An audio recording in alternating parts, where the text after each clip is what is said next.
For the last few months, I've been working on a huge plan to make my channel better than ever. I recently graduated college, and while I have huge plans for my future and lots of things I'd like to do, right now my main focus is on my YouTube channels. This is my job right now, running this channel and Uptown Funk and Ty Draws, and I want to make T-Toy Reviews Ty the best possible version of itself. To do that, I've spent weeks now going through each of the series on my channel and figuring out what I want to change about them, what I want to do to make them better than ever. I want to be in a place where this channel is consistently growing and always making better content than before. So, I'd like to introduce to all of you T-Toy Reviews Ty 2.0.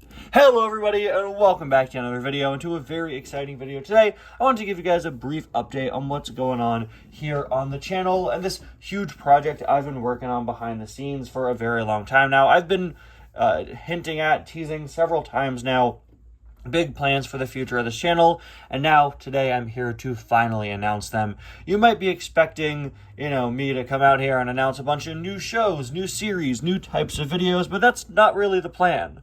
The goal of T-Toy Reviews Ty 2.0 is to take what's on the channel, the things you guys know and love, and improve them in bigger and better ways. Like I said before, sort of streamline them and make them the best they could possibly be. I've just launched a brand new profile picture, the first new design for Ty since 2019. Yeah, the previous Ty design, not the gold Project 10K one, the traditional blue one, I've been using for many, many years now. As much as I love it, I'm very excited to have a new design for this character. It's not a full redesign, but, I went in and I redrew it, added some new details, redid the font, which I'm very excited about. I love the new Ty writing on the side. Added some secondary sponsors, which are full of Easter eggs, and redid the wheels. I wanted to remove the piston cup from the wheels, try something new, and I really like how it turned out, and I hope you guys do as well. I think this new profile picture is the best way I could sum up what I'm calling T-Toy Reviews Ty 2.0. It is taking, again, what we already love about the channel and making it better, streamlining it.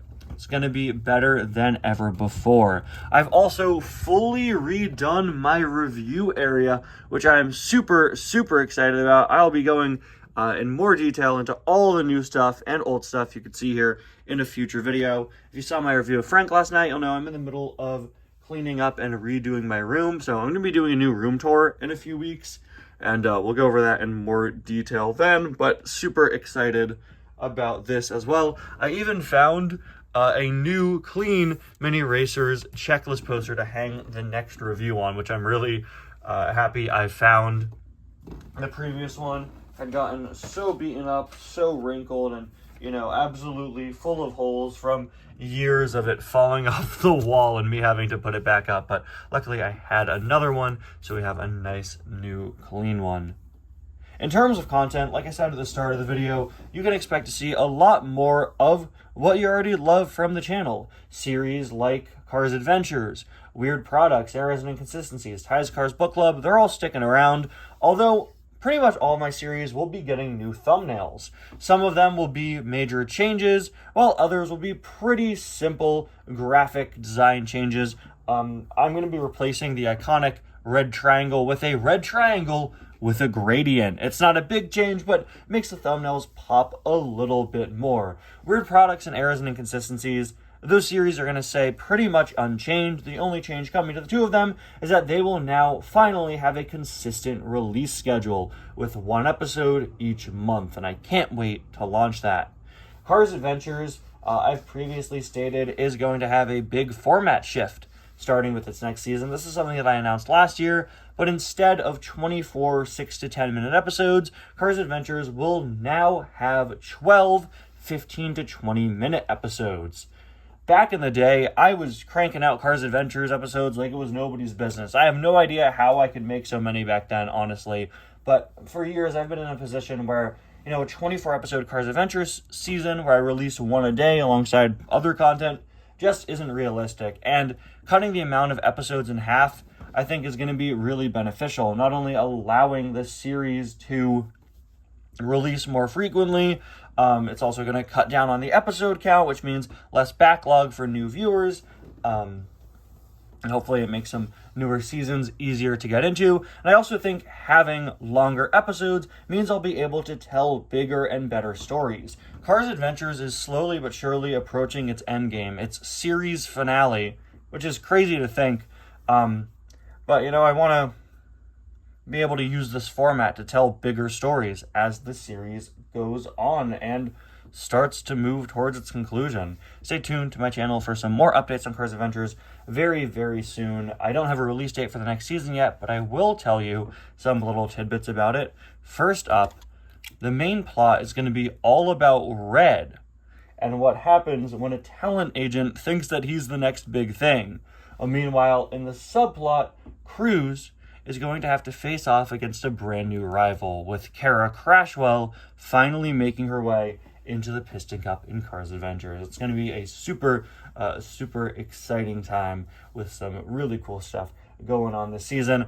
I know some of you might be upset to hear that next season doesn't have a tuner plot after all the focus that we've gotten over the last few seasons, but the tuner storyline is a pretty big one, and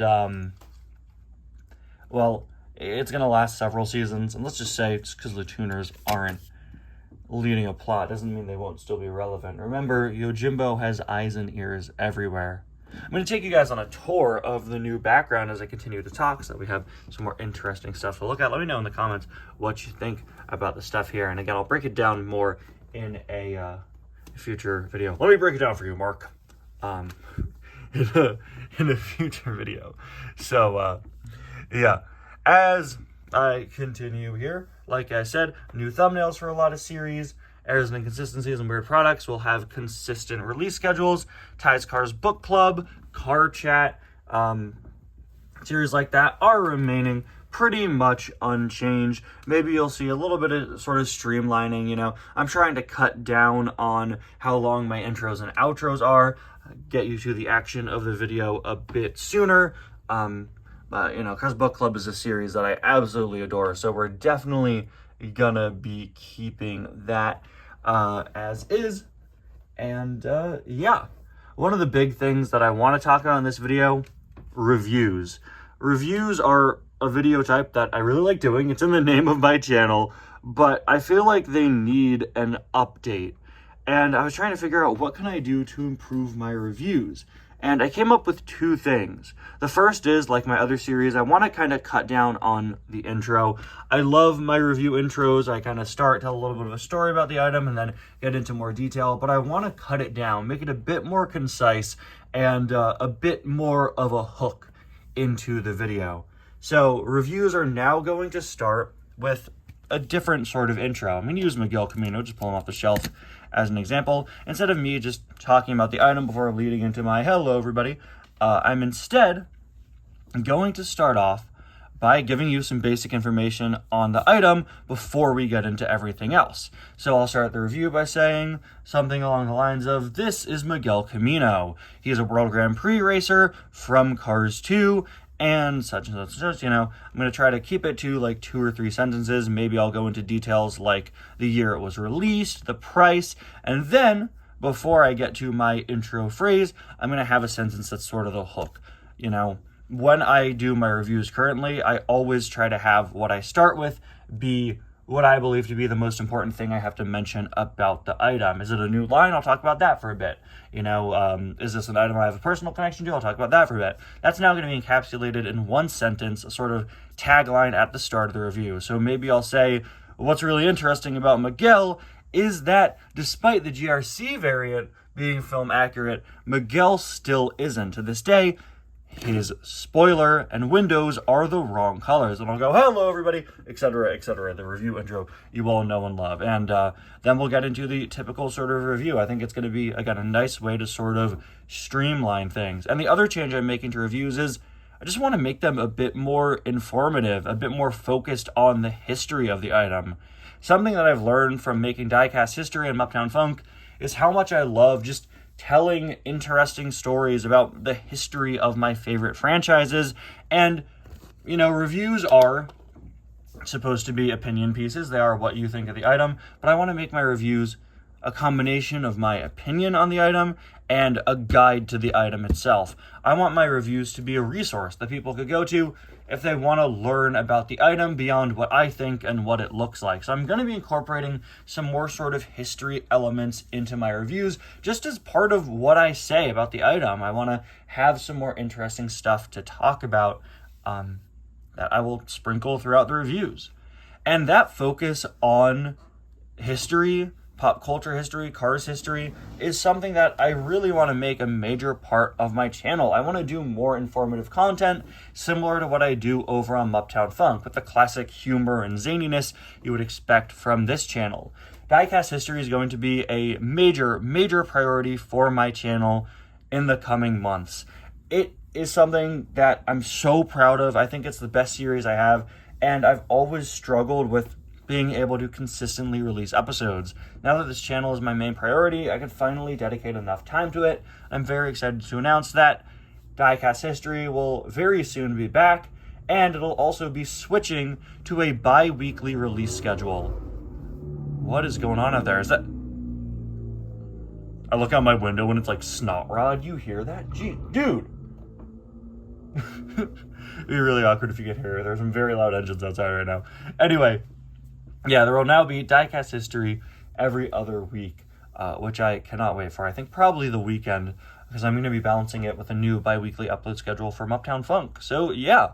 In addition to that, I am going to be launching a new series. Now that it's the end of the video, I get to make my other super cool announcement, which is a series breaking down the history of Weird Cars toy lines. Think Weird Products meets Diecast history. I'll be talking about some of the most obscure, out there, wacky Cars toy lines. One I know I want to do is the history of the Cars Vinylmations. Maybe I'll do the movie stunts cars, like the one that Phantom Thomas reviewed here for Guest Host Week a few years back. Stuff like that. Breaking down the weirdest, wackiest Cars toy lines. Combining my love for talking about weird car stuff with my love for talking about weird Cars history into one brand new series. So yeah, I think it's going to be a really great time for the channel as I make some major improvements both big and small, to make this channel better than ever. And I'm really excited because not only do I get to do all these things, now that I have more free time and this channel and my other channels are my main focus, that means I get to take more risks. I get to try out more new wacky ideas, more new interesting things. I think it's going to be a great time for the channel, and I want to make sure that I'm always innovating, always experimenting, trying out new and different types of videos. And of course, this channel wouldn't exist without you guys. So thank you all so much for sticking with me through the almost decade this channel has existed now, and let me know in the comments what you're excited for, what you want to see, and what other type of content you'd be interested in here on the channel. I know this video was a lot of me talking, somehow more so than usual, and there wasn't much to look at. I am sorry for that. I almost didn't make this video as a video. I almost just made it just a very long text post, but this is a major shift for the channel. It's a brand new day. It's a new era here. And yeah, I thought it was important to come on camera, talk about it to you guys. And I know maybe some of it might be a little hard to grasp, or the scale might be a bit hard to grasp, but once new videos start coming out, you'll see some changes here and there that I think will only be for the better. Anyway, guys, thank you all so much for watching. Have a great day. I will see you guys next time. Bye now.